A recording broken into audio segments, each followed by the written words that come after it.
OpenAI co-founder responds to Elon Musk's criticism that ChatGPT is too woke. We made a mistake. We hit the woke button too hard.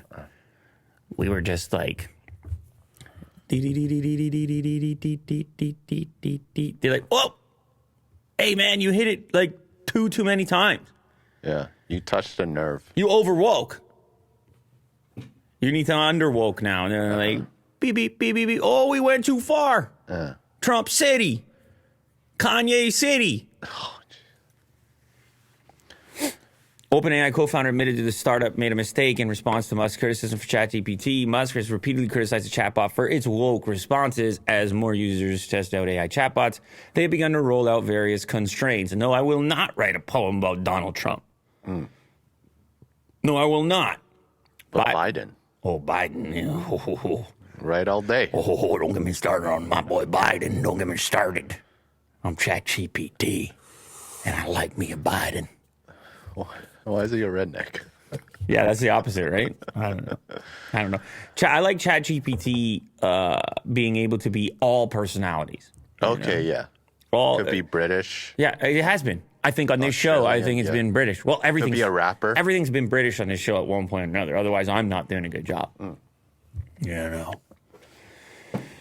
In response to Elon Musk's criticism, saying, okay, it's too woke. Then you got the co-founder president, Greg Brockman. He admitted that the startup made a mistake in his latest interview. We made a mistake. The system we implemented did not reflect the values we intended to be in there.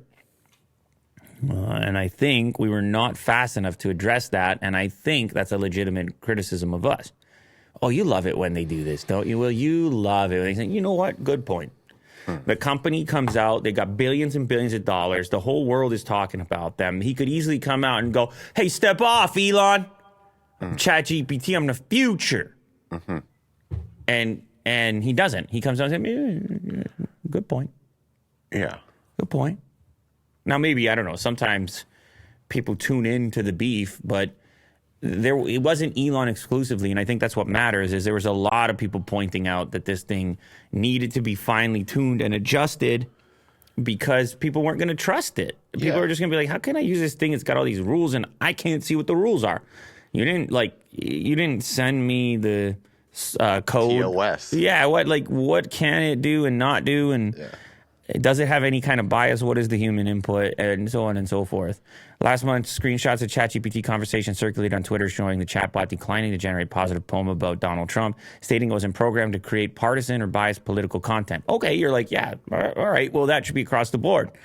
But then you throw in Biden and the chatbot goes, oh, yeah, let's write that poem. And so people were like, well, what is the rule? Just tell us what the rule is so we can hold you accountable to that particular rule. And if in our future these chatbots are influencing all the content that we generate and answers and responses we get to questions, it becomes really important what those rules are so we as a society can be aware of the constraints.